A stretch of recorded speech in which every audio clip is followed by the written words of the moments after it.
முதலமைச்சர் இன்னைக்கு ஆளுநர் உரை மீதான பதிலுரை இன்னைக்கு கொடுத்துருக்காரு.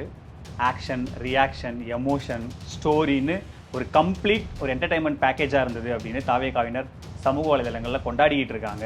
எனக்கு வந்து ஒரு நல்ல ஒரு மெகா ஹிட் படம் பார்த்த மாதிரி ஒரு ஃபீலு. சபாநாயகருக்கு ஒரு பெரிய நெருக்கடி காத்து கொண்டிருக்கிறது. இல்லைன்னா சபாநாயகர் தன்னை தானே மாற்றிக்கணும். முதலமைச்சர் பேசும்போது குறுக்கீடு தவிர்த்துட்டு திருப்பி முதலமைச்சரே தொடங்க வச்சிருக்கலாம். செங்கோட்டையன் ஐயா 2 வாட்டி பேசுகிறாங்க, ராஜ்மோகன் சார் நடுவில் பேசுகிறாரு, ஐயா ஆதவ் நடுவில் பேசுகிறாரு. எதுக்கு? அப்போ உங்களுக்கே தெரில. அப்போ சபாநாயகர் தனியாக மாட்டிக்கின்னு ஒரு சைடு ஆளுகின்ற அரசுக்கு ஆதரவாக செயல்பட வேண்டிய கட்டாயம் அரசியல் ரீதியாக அதை மனசில் வச்சுக்கிட்டு இன்னைக்கு நடந்தது வந்து ஒரு படம், நல்ல படம் பார்த்தா முதலமைச்சரோட உரையில் மேகதாது என்ற வார்த்தை நான் பார்க்குறேன். காவேரி பற்றின வார்த்தை இல்லை, எவ்வளோ தண்ணி டிஎம்சி, அதுக்கப்புறமா வந்து விவசாயி கடன்களை பற்றி பேசினார். எவ்வளோ அவங்க திட்டம் என்ன பண்ணியிருக்கோ அவங்க ஜியோவை படித்தார். பட் இங்கே போராட்டம் பண்ணிட்டு இருக்கிறாங்க பொதுமக்கள். தூண்டி விடுறதுன்ட்டு தூண்டி விடுறன்ற அது என்ன கொச்சப்படுத்துகிற வேலை இல்லை. இப்போ தூய்மை பணியாளருக்கு டெண்டர் விட்டு இருக்கீங்கல்ல, தனியார் மையத்துக்கு மாற்ற போகிறீங்களா? அப்போ எதுக்கு வீட்டில் கூப்பிட்டு பார்த்தீங்க? ஏன் அவங்கள ஏமாத்துறீங்க? பேய்கிட்ட பயந்து போய் பூதத்திட்ட மாட்டிக்கினதுன்னு அந்த மாதிரி இருக்குது சூழ்நிலை. முதலமைச்சர் இன்னைக்கு பார்ட்டி ஃபண்டுங்க அங்கே தான் சிக்கலே உருவாகுது. பார்ட்டி ஃபண்டு தானே அது இருக்கார், அவரு தான் எல்லாரும் தானே வாங்கினீங்க சாமி. பின்னாடி ஒரு எம்எல்ஏ மேல அந்த பாதிக்கப்பட்ட பெண் 3 முறை செய்தியாளர் சந்திச்சு வெளிப்படையா சொல்றாங்க. அவங்க பின்னாடி தான் உட்காந்துருக்காரு அந்த எம்எல்ஏ. அதை பத்தி பேச மாட்டீங்க. ஆனா பெண்கள் பாதுகாப்பு ஒரு வரியில கடந்து போறது எப்படி சரியா இருக்கும்னு இன்னைக்கு வெளியில உதயநிதி கேட்கிறாரு. டி ராஜேந்திர ஐயா கிட்ட போய் நீங்க கேட்டீங்கன்னா கூட ஒரு கேள்வி கேட்டீங்கன்னா 9 பதில் கொடுப்பாரு. இது அட்டாக் புலி, இது அட்டகாசம் பண்ண புலி, இது டான்ஸ் ஆடுற புலி, இது சர்க்கஸ் புலி, இது குழம்புல போடுற புலி, சம்பந்தம்லாம் பேசி கடைசியாக கேட்குறவங்க காது டயர்டாகி ஐயா போதும் அப்படின்னு. அது மாதிரி இது ஒரு டாக்டிக்ஸ். இதில் வந்து உதயநிதி சார் மேலே ஒரு தப்பு இருக்குது. என்னன்னா இவருக்கு படம் பிடிக்கும் தானே, இவர் ரெட் ஜெயண்ட் கம்பெனி அந்த மாதிரி கம்பெனிலலாம் ஈடுபட்டவர் தானே. ஒரு காலத்தில் இவங்க தானே படம்லாம் அவங்களுக்கு வாய்ப்பு கொடுத்தாங்க விஜய் சாருக்கு. இன்றைக்கி அவர் அருமையாக நடித்து கொண்டிருக்கிறார். இல்லை அது மாதிரி ஒரு பாவனை செய்யும்போது, இல்லை ஒரு விஷயத்தை முதலமைச்சராக அவர் சொல்லும்போது அதெல்லாம் பாதியில் ஏஞ்சி ஓடுறது ஒரு கலைஞனாக பார்க்கணும். அதை 134 கோடி கடலில் கடிச்ச பெருங்காயம் கூட கிடையாது. அப்போ இந்த நாட்டில் விவசாயி எவ்வளோ, அவங்களோட தேவை என்ன? இந்த 134 கோடிலாம் ஒரு பணமா? இது காணுமா? எவ்வளோ டிஎம்சி தண்ணி தேவைப்படும்? எதுவுமே தெரியாமல் இது ஒதுக்கீடே ரொம்ப குறைச்சி இந்த ஒதுக்கீடை ஒரு சாதனையாக ஒரு முதலமைச்சர் படிக்கிறார். ஓடி தமிழர்களுக்கு வணக்கம். இன்றைய சிறப்பு நேர்காணலில் நம்மோடு மூத்த பத்திரிகையாளர் திரு கோடீஸ்வரன் நம்மோடு இணைந்திருக்கிறார். அவரை வரவேற்று நிகழ்ச்சி போகலாம். சார் வணக்கம். சார் வணக்கம். நேயர்களுக்கு அன்பு வணக்கம். முதலமைச்சர் இன்னைக்கு ஆளுநர் உரை மீதான பதிலுரை இன்னைக்கு கொடுத்துருக்காரு. ஆக்ஷன், ரியாக்ஷன், எமோஷன், ஸ்டோரின்னு ஒரு கம்ப்ளீட் ஒரு என்டர்டைன்மெண்ட் பேக்கேஜாக இருந்தது அப்படின்னு தாவேகாவினர் சமூக வலைதளங்களில் கொண்டாடிக்கிட்டு இருக்காங்க. நீங்கள் எப்படி பார்க்குறீங்க முதலமைச்சரோட இந்த உரையை? சமீபத்தில் நமக்கெல்லாம் பிடித்த ஐயா பாரதி ராஜா தவறிட்டார். என்னடா இந்த கலை அழிஞ்சிடுமோ, இந்த கலையை வந்து அடுத்த லெவலுக்கு கொண்டு போகிறதுக்கு ஒரு பிரச்சனைகள்லாம் இருக்குமோ அப்படின்னும் போது அவர் ஒரு சில விஷயங்கள் அவர் மூலிமா கற்றுக்கிட்டோம் இல்லையா. ஒவ்வொரு இயக்குனருக்கு முடியும் ஒவ்வொன்று இருக்கும். உண்மை. அந்தந்த இயக்குனர்கிட்டேருந்து அடுத்த தலைமுறை கிட்டேருந்து அப்படியே அது வந்து அப்படியே நடிகர்கள் கிட்டேருந்து அப்படியே அரசியல் அப்படி இப்படி போகும். அப்போ அந்த கலை வந்து இன்னும் அழியல.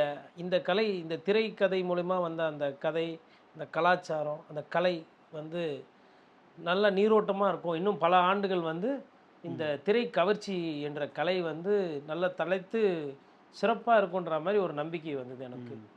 இப்போ எனக்கு வந்து பொதுவாக பார்த்தா இயற்கை வளங்கள்லாம் அங்கங்கே கொள்ளையடிக்கப்படுகிறது, இல்லை அழியுது. அது பார்த்தா ஒரு சைடு வந்து என்னடா இயற்கை இப்படி அழியுது அப்படின்ற ஒரு மன வருத்தம். இன்னொரு சைடு இந்த மாதிரி பார்க்கும்போது இந்த கலை, ஆடல் பாடல் நிகழ்ச்சி, இந்த மாதிரி விஷயங்கள்லாம் வந்து இன்னும் மேம்பட்டு போகுது. அப்போ ஒரு சந்தோஷத்தில் அதை பார்க்கும்போது எனக்கு வந்து ஒரு நல்ல ஒரு மெகா ஹிட் படம் பார்த்த மாதிரி ஒரு ஃபீலு. இப்போது நான் போய் இப்போ படம் பார்க்கணுன்னா வந்து தேட்டரில் டிக்கெட் வாங்கி 200 டிக்கெட்டுக்கு செலவு பண்ணி பார்க்கிங்க்கு காரை எடுத்துகிட்டு போய் அதுக்கு 30 பாப்கார்னும் 400 ஆகிடும். இல்லை ஒரு கம்மியாக செலவு சின்ன தேட்டரில் போனால் கூட 200 ஆகிடும். அப்போது 200 400 வந்து லைவில் அப்படியே பார்த்த மாதிரி இருந்துச்சு. இப்போது கடந்த காலத்துலலாம் அம்மையார் ஜெயலலிதா பேசுகிறாங்க, இல்லை ஸ்டாலின் பேசுகிறாரு, இல்லை எடப்பாடி பழனிசாமி பேசும்போது ஒரு சில குறிப்புகள்லாம் எடுக்க வேண்டியது இருக்கும். இப்போது மேகதாது அணையில் வந்து நீங்கள் எத்தனாம் தேதி 5 வருஷம் இருந்தீங்க, நீங்கள் எத்தனை வாட்டி மனு போட்டீங்க, நீங்கள் எந்தெந்த வழக்காடு மன்றத்தில் போனீங்க, எந்த வழக்கில் உங்களுக்கு தோல்வி, எந்த வழக்கில் எங்களுக்கு வெற்றி, அப்புறம் எங்கள் வக்கீல் என்ன பண்ணாங்க, எங்கள் அரசாங்கம் என்ன பண்ணுச்சு, உங்கள் வக்கீல் என்ன பண்ணாங்க, உங்கள் அரசாங்கம் என்ன பண்ணுச்சு, ஆமாம், அப்புறம் நாடாளுமன்றத்தில் என்ன பண்ணீங்க, காங்கிரஸோட கூட்டணியில் இருந்தப்போ என்ன பண்ணீங்க, பிஜேபியோட கூட்டணி இருந்தப்போ என்ன பண்ணீங்க, தண்ணி அப்போ எவ்வளோ வந்துச்சு, இப்போ எவ்வளோ வந்துச்சு, எங்கள் பீரியடில் விவசாயிகளுக்கு வந்து எவ்வளோ ஏக்கரா விவசாயம் பண்ணாங்க, இப்போ எவ்வளோ பண்ணுறாங்க அப்படின்னு வரும். அப்புறம் விவசாயிகள் உங்கள் ஆட்சியில் எவ்வளோ பேர் இறந்தாங்க, எங்கள் ஆட்சியில் எவ்வளோ பேர் இறந்தாங்க, இப்படி போய் போவோம். இன்றைக்கி பார்த்தா இப்போ நீங்கள் படம் பார்க்கும்போது என்ன பண்ணுவீங்க? ஜாலியாக பாப்கார்ன் சாப்பிட்டு படம் பார்ப்பீங்க. ஆமாம். நோட்ஸ் எடுக்க வேண்டியது, இல்லை புத்தியை வந்து ரொம்ப சிந்திக்க வேண்டியது, கரெக்டாக தரவுகள் திருப்பி பேசணும். அப்போ வந்து இன்றைக்கி வந்து நம்முடைய முதல்வர் வந்து எனக்கு ஒரு பத்திரிக்காரனா வேலையை வந்து பலுவை வந்து குறைச்சிருக்காரு. அப்போ என்னால் வந்து அந்த அந்த வைபோட கனெக்ட் ஆக முடியுது. அப்போ எம்எல்ஏக்களும் சந்தோஷமாக இருக்காங்க, நம்மளும் சந்தோஷமாக இருக்கணும், நேயர்களும் சந்தோஷமாக இருப்பாங்க, பொதுமக்களும் சந்தோஷமாக இருப்பாங்க. மற்றபடி நம்ம எதிர்பார்க்குற அரசியல் வந்து வேற எங்கன்னா இனிமேல் பேசும்போது, இப்போ சதீசன் இருக்காப்புல கேரளாவில், உங்களுக்கு அரசியல் கற்றுக்கணும், ஆட்சி மன்றம் எப்படி இருக்கணும், நிர்வாகம்னா என்ன, திட்டங்கள் எப்படின்னா கேரளாவுக்கு போய் நம்ம கற்றுக்க வேண்டியதான். இதை தான் முதலமைச்சர் இன்னைக்கு விமர்சிக்கிறார். எங்களுக்கு எதுவும் தெரியாது, பேச தெரியாது, நிர்வாகம் தெரியாதுன்னு சொல்லாதீங்க அப்படின்றாரு. ஸோ இதுதான் நிர்வாகம்னு சொல்லிட்டே போயிடுச்சு. எதுக்கு சொல்லாதீங்க? புதிய நிர்வாகம், புதுசாக இப்போ சட்டமன்றத்துக்குன்னு இவர் வந்து ஒரு மாண்பை உருவாக்குறாரு. அதாவது இவர் ஒரு கலாச்சாரத்தை எடுத்துட்டு வர்றாரு. கிட்டத்தட்ட பாதி இன்னைக்கு படம் பார்க்குற மாதிரி தான் இருந்தது. இன்னும் இப்படியே கொஞ்ச நாள் போட்டு ஸ்பீக்கர் ஊஃபர்லாம் வச்சு கொஞ்சம் சாங்லாம் போட்டு வைப் பண்ணிங்கன்னா நம்ம தேட்டர் எஃபெக்ட் கொண்டு வந்தோம். உதயநிதி அதான் டான்ஸ் ஆடுவீங்க போல இருக்கு உள்ள அப்படின்றாரு. அதாவது அன்னைக்கு வந்து ஐயா உதயநிதி வந்து நடித்து வந்தப்போ, நீ எங்கள் சொத்து, நீ நடித்தது கெத்து அப்படின்லாம் பேசுனீங்க. நீங்கள் சும்மா தான் பேசுனீங்க. அதுவே வந்து என் போன்ற பத்திரிகையாளர்களுக்கு அதில் பெரிய உடன்பாடோ ஈடுபாடோ கிடையாது. அது இப்போ பார்த்தா அது எவ்வளோ பரவாயில்ல போல இருக்குது. இதோட கம்பேர் பண்ணால் அது ஒன்றுமே கிடையாது. அதெல்லாம் பண்ணியிருக்கிறாங்க இவங்க. நல்ல வேளை அவர் படம் அவ்வளோவா நடிக்கலை, குறைச்சிக்கிட்டாரு. அதுக்கப்புறம் இல்லைங்க இப்படி தான் பேசணும், இதுதான் முறை, கேட்ட கேள்விக்கு பதில் அப்படின்ற மாதிரி மேபி அவருக்கு கொஞ்சம் பயிற்சி கொடுத்துருப்பாங்க. அதனால் அவர் அந்த போக்குலேருந்து மாறிட்டார். இவரை கொஞ்சம்னா மாற்றலாம், மொத்தமாக எப்படி மாற்றுறதுன்றது ஒரு சிக்கல். சபாநாயகருக்கு ஒரு பெரிய நெருக்கடி காத்து கொண்டிருக்கிறது. இல்லைன்னா சபாநாயகர் தன்னை தானே மாற்றிக்கொள்ளணும். இதில் உதயநிதி அவர்கள் நிறைய கேள்விகளை வச்சார். உதயநிதி மட்டும் இல்லை, பிரேமலதா, சௌமியான்னு எதிர்க்கட்சிகள் ஒரு பெரிய நிறைய கேள்விகளை முன் வச்சு நீங்கள் பதில் சொல்லணும் அப்படின்னு சொன்னார். உதாரணத்துக்கு சட்டம் ஒழுங்கு பற்றி பேசினா 2 வரியில் கடந்து போகிறாரு. விவசாயிகள் போராட்டம் பற்றி கேட்டால் நீங்கள் தான் தூண்டி விடுறீங்க, போராட்டமே அப்படி ஒன்று நடக்கிறதாவே தெரியலங்கிற மாதிரியான இடத்துல இந்த முதலமைச்சர் பேசும்போது இது பதிலுரைன்னு எடுத்துக்கிறதா, இல்லை திமுகவான உதயநிதியை என்னை திட்டாரு, நான் உங்களுக்கு பதில் உங்களை திட்ட போகிறேன் அப்படின்னு எடுத்துக்கணுமா? இதுக்கு வந்து நம்ம ஒரு குட்டி கதையோடு சொல்லுவோம். சமீபமாக ஒரு ஸ்கூலுக்கு போயிருந்தேன். அந்த ஸ்கூலில் வந்துட்டு ஒரு பையன் நல்லா படிக்கிற பையன், அவர் மாணவர் வந்து நல்லா சமத்தாக இருக்கிறாப்புல. ஆப்வியஸாக டீச்சர் வந்து அந்த பையனை வந்து பெருமையாக சொல்கிறாங்க. இன்னொருத்தர் அந்த கிளாஸ்லேயே கொஞ்சம் சேட்டாக வாள், மார்க்லாம் சரியாக எடுக்க மாட்டார் சார். அப்போ கூப்பிட்டு பேசிகிட்டு இருக்கும்போது அறிமுகப்படுத்தி வைக்கிறாங்க. அப்போ சார் இவன் ஒரு பதில் சொன்னால் நீங்களே கேளுங்களேன், யார் படிப்பா, யார் நிறைய படிப்பா அப்படின்னு நான் ஒரு வாட்டி கேட்டேன். ஏன்டா படிக்க மாட்டேன்றது இவன் ஒரு விளக்கம் சொன்னான். அதை நான் சொன்னால் நல்லா இருக்காது, இன்றைக்கி இருக்கிற தலைமுறை எப்படி போகுதுன்றது நீங்கள் கொஞ்சம் தெரிஞ்சுக்கோங்க, பொழுதுக்கும் இப்போயே வந்து இந்த ஃபோன் நோண்டுறது இதெல்லாம் இருக்குன்னப்போ அவர் சொன்னார். என்னப்பா அப்படின்னா அவன் நெளிகிறான் அந்த தம்பி குழந்தை. இல்லை என்கிட்ட என்ன சொன்னியோ அதை அப்படியே சார்கிட்ட சொல்லணும். இது வந்து ஸ்கூலுக்கு வெளியில் கிரவுண்டில் தெரிஞ்ச டீச்சர் அவர். அப்போ இந்த பையனை பார்த்து கரெக்டாக கூப்பிட்டு கேட்குறாரு. அது படிக்கிற பையன் டீச்சர் கூடவே புக்ஸு கேரி பண்ணிட்டு வராப்புல, கிளாஸ் புக்கெல்லாம். அப்போது சொல்கிறாங்க, என்னப்பா சொன்ன. இல்லை சார் வாட்டி கேட்டாங்க மிஸ் ஏன் படிக்க மாட்டேறேன்னு. அறிவு யாருக்கு கம்மியாக இருக்கோ அவங்க தான் படித்து அறிவை வளர்த்துக்குவாங்க, எனக்கு ஆல்ரெடி நிறைய இருக்குது அதனால் நான் படிக்கிறது இல்லை அப்படின்னாப்புல.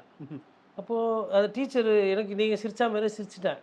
அப்புறம் சொன்னாங்க, அறிவு இல்லைன்னு விட முடியாது, அறிவு இருக்குது, ஆனால் இந்த வாய்க்கொழுப்பும் அதாவது கேட்ட கேள்விக்கு பதில் சொல்லாமல் சம்மந்தம் இல்லாமல் ஒன்று சொன்னால் பாருங்க, ஏன் படிக்க மாட்டேன்றன்னு கேட்டது எனக்கு ஆல்ரெடி இருக்குது அப்படின்னு படிக்காமலே புஸ்தகத்தை வச்சு அறிவு வளர்த்துக்கிறதா நம்ம பார்த்துருக்கோம். இவன் இப்படி பேசியே இப்படி ஒரு பண்ணிட்டு இருக்கிறான். அதனால தான் அடிக்கடி இம்போசிஷன் வாங்குவான், தலையில் கொட்டு வாங்குவான், ஆனால் படித்தா போதும் அப்படின்றது. அப்போது அது மாதிரி ஒரு நிகழ்வு தான் இன்றைக்கி நடந்தது. கேட்ட கேள்விக்கு பதில் சொல்லாமல் 4 பேர் ரசிக்கிற விதமாக ஒரு பதிலை சொல்லிவிட்டு, அப்போது பாலியல் சீண்டல் பற்றி பெயரை சொல்லி எதிர்கட்சி தலைவர் வந்து சொல்கிறார். ஆமாம், சபாநாயகர் கேட்குறாரு, சபாநாயகர் சும்மா அவதூறு சொல்லாதீங்க, ஆதாரம் தான் பேசுங்க, ஊர் பேரோட சொல்லுங்கன்னப்போ ஊர் பேர் விட்டா லாட்டிடியூட் லாங்கிடியூடு எந்த இடத்துலன்னா ஜிபிஎஸோட சொல்லியிருப்பாங்க. பின்னாடி உட்காந்துட்டு இருக்கிற எம்எல்ஏ வரைக்கும் சொல்லிட்டாங்க. இது வந்து எவ்வளோ என்னடா நமக்கு இப்படி ஒரு சங்கடமான ஒரு சூழ்நிலை வருது, இதுக்கு எப்படி பதில் சொல்ல போகிறோம் நாளைக்கு சொல்லாமல் அப்படியே பஞ்சு டைலாக் மாதிரி பட டைலாக் மாதிரி கடன்னு சொல்லிட்டு ஏப்போ ராமங்க எதிர்ப்போரே இல்லைன்ற மாதிரி பேரவைத் தலைவர் வச்சு முடிச்சுன்னு போயிட்டீங்க. பாயிண்ட் ஆஃப் ஆர்டர் கேட்குறாங்க, சரி அது கொடுக்க வேண்டியதில்லை. பொதுவாக முதலமைச்சர் பேசும்போது குறுக்கீடுகள் தவிர்ப்பாங்க. முதலமைச்சர் பேசும்போது குறுக்கீடு தவிர்த்துட்டு திருப்பி முதலமைச்சரே தொடங்க வச்சிருக்கணும். செங்கோட்டையன் ஐயா 2 வாட்டி பேசுகிறாங்க, ராஜ்மோகன் சார் நடுவில் பேசுகிறாரு, ஐயா ஆதவ் நடுவில் பேசுகிறாரு, எதுக்கு? ம். அப்போ உங்களுக்கே தெரில. அப்போ சபாநாயகர் தனியாக மாட்டிக்கின்னு ஒரு சைடு ஆளுகின்ற அரசுக்கு ஆதரவாக செயல்பட வேண்டிய கட்டாயம் அரசியல் ரீதியாக ம். அதை மனசில் வச்சுக்கிட்டு ஒரு இன்னைக்கு நடந்தது வந்து ஒரு படம், நல்ல படம் பார்த்த மாதிரி, ஒரு அரசியல் சட்டையர், பொலிட்டிக்கல் சட்டையர் பார்த்த மாதிரி இருந்தது. தானிக்கு தீனி, நீ என்ன கலாச்சிட்டே, இப்போ நான் உன்னை கலாய்க்கிறேன் பார் அப்படின்னு அந்த லொல்லு சபாலெல்லாம் ஆமா. பண்ணுவாங்க இல்லைங்களா? கிட்டத்தட்ட இது எப்படி இன்னும் கொஞ்சம் மாடிஃபை பண்ணிங்கன்னா அப்படி போயிடும். இதுல இப்போ ஆ. நீங்கள் வந்து கேட்கலாம், என்ன பத்திரிக்கையாளர் லொல்லு சபா மாதிரி சொல்கிறீங்களேன்னு. அங்கே நடக்கிறதெல்லாம் பார்த்தா லொல்லு பேசிட்டு தான் இருக்கிறாங்க. ம். அங்கே வந்து முதலமைச்சரோட உரையில் மேகதாது என்ற வார்த்தை நான் பார்க்கல, ம். காவேரி பற்றின வார்த்தை இல்ல. பார்க்கல. எவ்வளோ தண்ணி டிஎம்சி, அதுக்கப்புறமா வந்து விவசாயி கடன்களை பற்றி பேசினார்.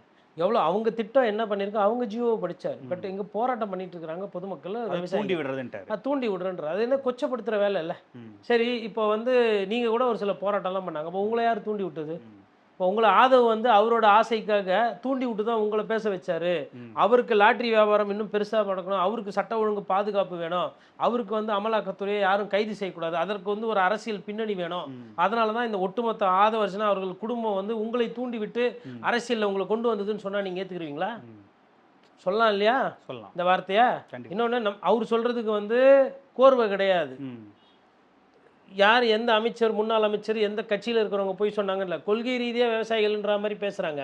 ஆனால் நீங்கள் பொழுதுக்கும் இவங்களோட தான் இருக்கிறீங்க. ம். நேர்மை பற்றி பேசுகிறீங்க, டிரான்ஸ்பரன்சி பற்றி பேசுகிறீங்க.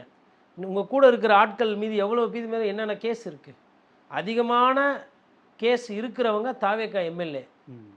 அது மாதிரி ஒரு எம்எல்ஏவெல்லாம் ஆக்கி விட்டுட்டு இன்னைக்கு வந்து பேசினதையே திருப்பி திருப்பி, ஒரு ரூபா நான் எடுக்க மாட்டேன், ஒரு ரூபா நான் எடுக்க மாட்டேன், ஒரு ரூபா நான் எடுக்க மாட்டேன்.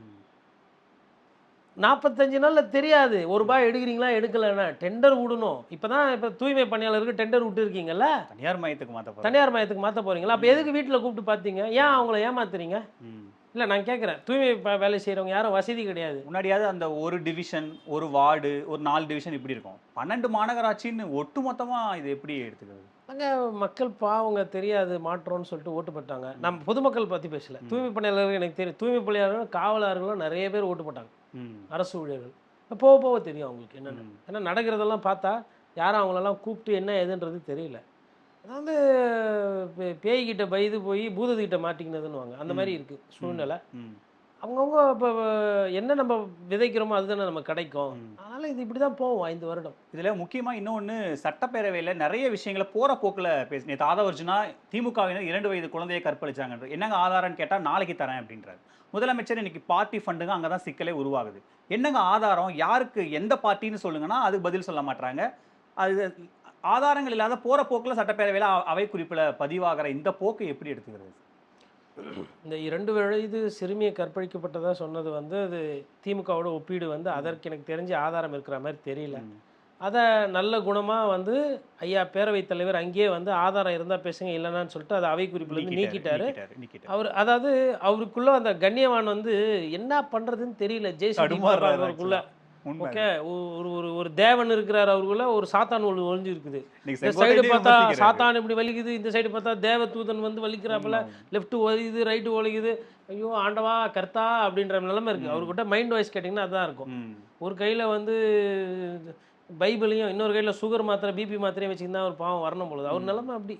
ஓகேங்களா? ஆனால் இதுக்கு நடுவில் வந்து அப்புறம் செங்கோட்டைன்னு சொன்னால் அவங்க பண்ணீங்களா, எப்பா பழசெல்லாம் ஈத்து விடாதப்பா, பழசில் நல்லது இருக்கும் கெட்டது இருக்கும், அதெல்லாம் வேணாம், இருக்கிறத வச்சு நான் அப்படியே எடுத்துகிட்டு போயிடுறேன். உனக்கு என்னப்பா அமைச்சர், நீங்கள் பண்ணின்னு போயிடுவீங்க, நான் சபாநாயகர் பேரவைத் தலைவர் நான் தானே பார்க்கணும் அப்படின்ற மாதிரி அவர் பிரச்சனை.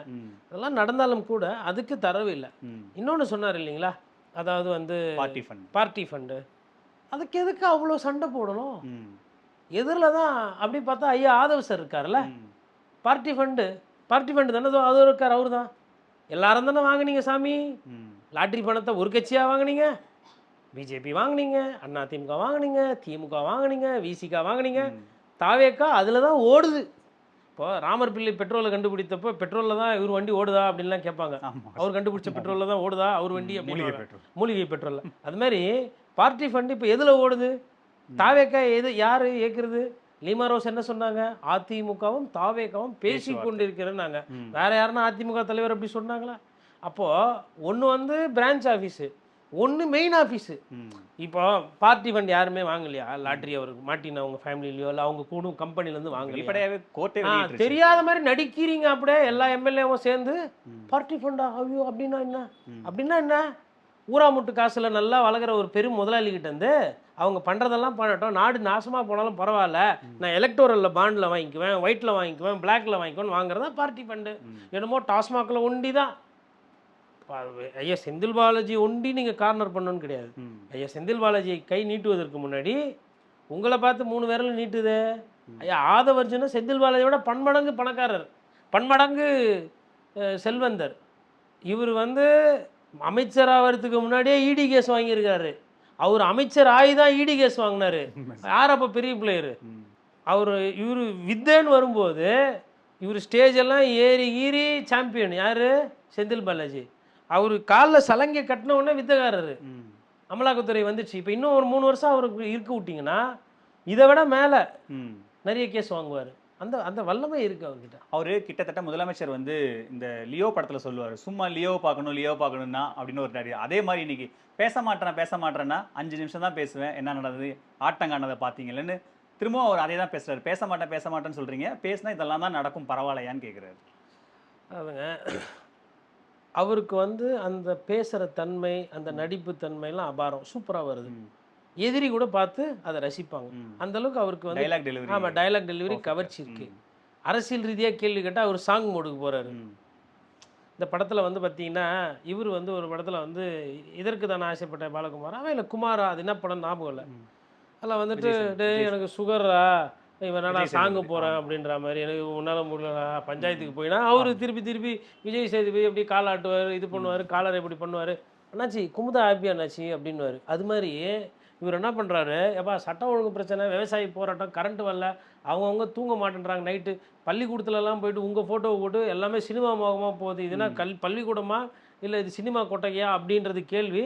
கூட காங்கிரஸ் எம்எல்ஏ என்ன பண்ணுறாருன்னா இவங்களுக்கெல்லாம் டஃப் கொடுக்குற மாதிரி டான்ஸ் ஆடுறாரு. அமைச்சர் மன்னிக்கணும், அமைச்சர் மாண்புமிகு அமைச்சர், உயர்கல்வித்துறை அமைச்சர் பயங்கரமாக டஃப் கொடுத்து டான்ஸ்லாம் ஆடுறாரு, கை கால்லாம் அமைக்கி விடுறாரு. அவரு தனியாக தினசா போயிட்டு இருக்காரு. இப்போ ஒரு பெரும் போட்டி நடக்கிறது அவங்களுக்குள்ள, யார் அதிகமாக வைப்பு பண்ணி முதலமைச்சரை கவர்றதுன்னு. இந்த ட்ரெண்டில் இப்படி போயின்னு இருக்கும்போது இவங்க வந்து பேரவையில் வந்து மக்கள் பிரச்சனைக்கு கேள்வி கேட்டுட்டு இருக்கிறாங்க. அவங்க அதை தாண்டி வேற உலகத்தில் போயிட்டு இருக்காங்க. அதெல்லாம் தான் கேட்குறாங்க. நீங்கள் உங்களுக்கு பின்னாடி ஒரு எம்எல்ஏ மேலே அந்த பாதிக்கப்பட்ட பெண் 3 முறை செய்தியாளர் சந்திச்சு வெளிப்படையாக சொல்கிறாங்க. அவங்க பின்னாடி தான் உட்காந்துருக்காரு அந்த எம்எல்ஏ, அதை பற்றி பேச மாட்டீங்க. ஆனால் பெண்கள் பாதுகாப்பு ஒரு வரியில் கடந்து போகிறது எப்படி சரியாக இருக்கும்னு இன்னைக்கு வெளியில் உதயநிதி கேட்குறாரு. அது எப்படி? மன்சூர் அலிகான் பார்த்தீங்கன்னா ஒரு சில நேரத்தில் நம்ம ஒன்று கேட்டால் அவர் ஒன்று கேட்பார். பார்த்துருப்பீங்கன்னா அவருக்கு அது ரொம்ப அழகாக வரும். அது மாதிரி அரசியல் தலைவர் இறந்து போயிட்டாங்க வெற்றிடம்னா அதுக்கு ஒரு மாதிரி ஆபாசமாக ஒரு செயல்பட்டு வெற்றிடத்தை நிரப்பிட்டான்னு. அதுவும் பதில் தான். அறிஞர் அண்ணா கிட்ட கேட்டிங்கன்னா ஒரு பதில் வரும், அது அறிவுபூர்வமான பதிலாக இருக்கும். இது வந்து அட்டகாசமான பதில். இப்போ டி ராஜேந்தர் ஐயா கிட்ட போய் நீங்கள் கேட்டிங்கன்னா கூட ஒரு கேள்வி கேட்டிங்கன்னா 9 பதில் கொடுப்பாரு. இது அட்டாக் புலி, இது அட்டகாசம் பண்ண புலி, இது டான்ஸ் ஆடுற புலி, இது சர்க்கஸ் புலி, இது குழம்புல போடுற புலி, இது மரத்தில் தொங்குற புலி, இது வேட்டை புலி, இது வெகிலி புலி, பாயும் புலி, பதுங்கும் புலி, சம்மந்தம்லாம் பேசி கடைசியாக கேட்குறவங்க காது டயர்டாகி ஐயா போதும் அப்படின்ற. அது மாதிரி இது ஒரு டாக்டிக்ஸ். நீங்கள் ஒன்று கேட்டிங்கன்னா வேறு ஏதோ ஒன்று அப்படியே பஞ்சாக பேசி அது வந்து ஒரு இப்போ தான் பேக்ரவுண்டு ஒரு 100 பேர் இருக்கிறாங்கல்ல. சார் எவிடன்ஸ் கண்ணுக்கு முன்னாடி இருக்கே சார். அந்த லேடி பேசின 3 வாட்டி பிரஸ் மீட். அதாவது இங்கே தான் நம்ம போன தேர்தலில் தப்பு பண்ணோம். பத்திரிகையாளர்களுக்கு ஒரு பயிற்சி உண்டு, ஒரு ஒரு ஒரு விஷயம் இருக்குது. நீங்கள் ஒரு 2-3 பத்திரிகைகள் வேலை செஞ்சுருக்கிறீங்க. இது ஆதாரம், இது வாதம், இது பிரதிவாதம், இதுக்கு பின்னாடி எவிடன்ஸ் இருக்கா, அதர் சைடு கேட்டிங்களா, இது செய்தியா செய்தி இல்லையா, இது அவதூறா நமக்கு இருக்குது. பொதுமக்களுக்கு அப்படி கிடையாது. ஒரு பிரபல நட்சத்திரம் போய் ஒரு விஷயத்த சொல்லும்போது அது பத்திரிகையிலையோ இல்லை கோர்ட்டு நீதிமன்ற நீதியரசர்கள் கேட்குற கேள்வியை தாண்டி தான் அது வசீகரம் இருக்குது. ஒன்றும் பண்ண முடியாது. இது சட்டமன்றத்தில் இப்போ திமுக கேட்டதுனால அதிமுக முதல் நாள் காவேரி பேசினதுனாலையோ உதயநிதி ஸ்டாலின் சட்டம் ஒழுங்கு பேசினதுனாலும் விஜய் அண்ணா கலக்கிட்டார். விஜய் அண்ணா பார்த்தல பிளாஸ்ட் வேற ஓடிட்டான் ப்ரோ. டேய் நீ சொன்னது பதிலே இல்லை, இதை கேட்க முடியாது, நான் சினிமா தேட்டர்லேயே பார்த்துக்கிறேன், சட்டமன்றத்திலே சினிமாவா அப்படின்னு ஓடிட்டாங்க அப்படின்னா இல்லை. அப்போது இதில் வந்து உதயநிதி சார் மேலே ஒரு தப்பு இருக்குது. என்னன்னா இவருக்கு படம் பிடிக்கும் தானே, இவர் ரெட் ஜெயண்ட் கம்பெனி அந்த மாதிரி கம்பெனிலலாம் ஈடுபட்டவர் தானே. ஒரு காலத்தில் இவங்க தானே படம்லாம் அவங்களுக்கு வாய்ப்பு கொடுத்தாங்க விஜய் சாருக்கு. இன்றைக்கி அவர் அருமையாக நடித்து கொண்டிருக்கிறார். இல்லை அது மாதிரி ஒரு பாவனை செய்யும்போது, இல்லை ஒரு ஒரு விஷயத்தை முதலமைச்சராக அவர் சொல்லும்போது அதெல்லாம் பாதியில் ஏஞ்சி ஓடுறது. ஒரு கலைஞனாக பார்க்கணும் அதை. ஒரு படம் நல்லா இருக்குது நல்லா இல்லை அதுனா பாதியில் ஏஞ்சி ஓடுறது. படம் Theatre- தேட்டர் அவருக்கு என்ன தெரியல சார். அதெல்லாம் வர்றதுக்கு முன்னாடி இருந்துருக்கணும். ஓகே. நீங்களாம் பழகினால் தானே. இப்போ எங்களுக்கு தான் தெரியாது. இப்போ நான்லாம் பழகினது கிடையாது. விஜய் சார் கூடயோ உதயநிதி சார் கூடயோ நான் பழகினது இல்லை. நீங்கள்லாம் பழக்கம் தானே, உங்களுக்குலாம் தெரியும்ல. அவர் எப்படி அரசியல் பண்ணுவார் தெரியும்ல. அப்புறம் எதிர்கட்சியாக நின்றுட்டு ஜெயிச்சுட்டு அதுக்கப்புறம் அவர் பேசும்போது பாதியில் போகிறது எப்படி? இல்லை காதில் எதனா இந்த உள்ளுக்குள்ளேயே தெரியாத மாதிரிலாம் வருது. அதை வச்சுட்டு நீங்களும் என்ன பண்ணுங்க,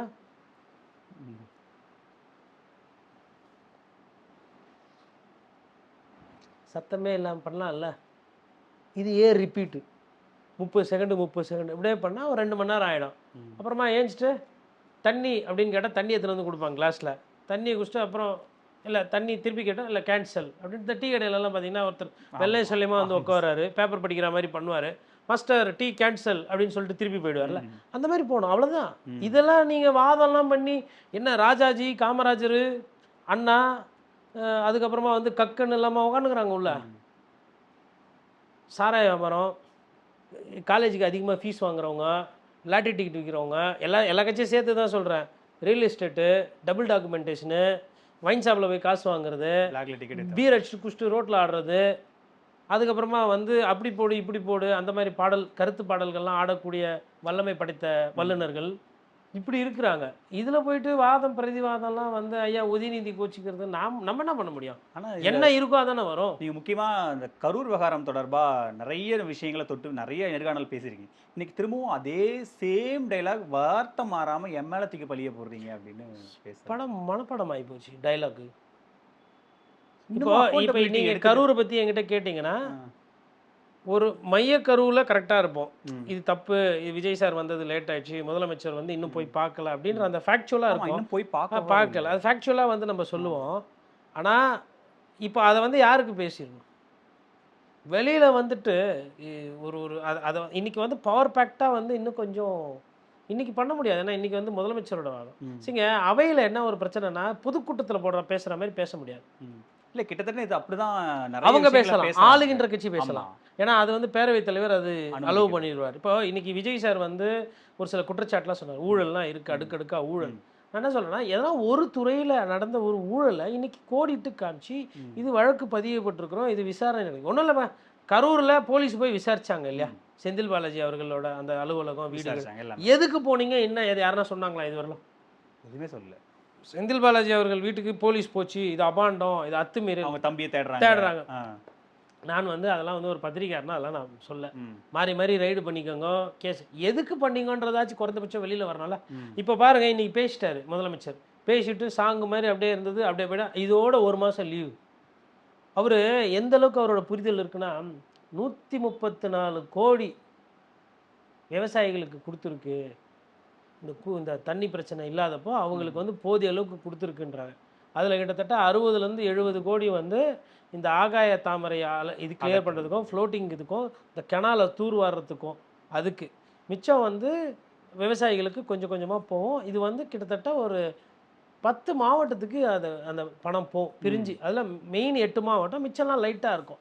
தஞ்சாவூர், திருவாரூர், திருச்சி, அப்புறமா உங்களுக்கு வந்து நாகப்பட்டினம், மயிலாடுதுறை, திருவாரூர் சொல்லிட்டோம். அப்புறம் அரியலூரில் கொஞ்சம் வரும், கடலூரில் லைட்டாக கொஞ்சம் விட்டு வரும், புதுக்கோட்டைக்கு லைட்டாக ஒரு விட்டு வரும். இது இவ்வளோ இடத்துக்கு போனோம். 134 கோடி கடலில் கடிச்ச பெருங்காயம் கூட கிடையாது. அப்போ இந்த நாட்டில் விவசாயி எவ்வளோ, அவங்களோட தேவை என்ன? இந்த 134 கோடிலாம் ஒரு பணமா, இது காணுமா? எவ்வளோ டிஎம்சி தண்ணி தேவைப்படும் எதுவுமே தெரியாமல் இது ஒதுக்கீடே ரொம்ப குறைச்சி இந்த ஒதுக்கீடை ஒரு சாதனையாக ஒரு முதலமைச்சர் படிக்கிறாருங்க. விவசாயிகள் என் கூட இருப்பாங்க, நீங்கள் அவதூறு பரப்பாதீங்க, விவசாயிகள் எங்கள் கூட தான் இருக்காங்கிறது இன்னைக்கு முதலமைச்சர் பண்ணது. நான் எதுவும் சொல்கிறதுக்கு இல்லை, விவசாயிகள் தான் அதுக்கு பதில் சொல்லணும். அவங்க தானே பார்க்குறாங்க. இன்னொரு ஒரு வேடிக்கையான விஷயம் என்னன்னா, விவசாயிகள் பற்றி பேசினா பார்க்குறது கூட கிடையாது நிறைய பேர் இந்த நாட்டில். விவசாயிகள் பற்றி நான் தொடர்ந்து பேசிகிட்டு இருக்கிறேன், பார்க்குறது கிடையாது. அப்படி போகுது. அப்போது இப்போ நமக்கு வந்து இப்போ பறவைகள் பற்றி பேசுகிறேன், மலையை பற்றி பேசுகிறேன், விவசாயிகள் பற்றி பேசுகிறேன், வேலைவாய்ப்பு, இளைஞர் நலன் பேசுகிறோம். அதெல்லாம் இல்லை, அரசியல் அப்படியே அந்த வைப் இருக்கணும், அதில் ஒரு ஜோக் அப்படி தான் போகுது. இப்போது இது என்ன விதமான மனநிலை எனக்கு புரியல. ம். அப்போ அதில் எல்லாத்துலேயுமே ஒரு கவர்ச்சி தேவைப்படுது. அவர் அந்த கவர்ச்சியை வைத்துவிட்டு பெரிய பெரிய பிரச்சனைக்கு கூட பதில் சொல்லாமல் கடந்து போகிற தன்மையை யுக்தியாக அவர் கண்டுபிடிச்சிட்டார்.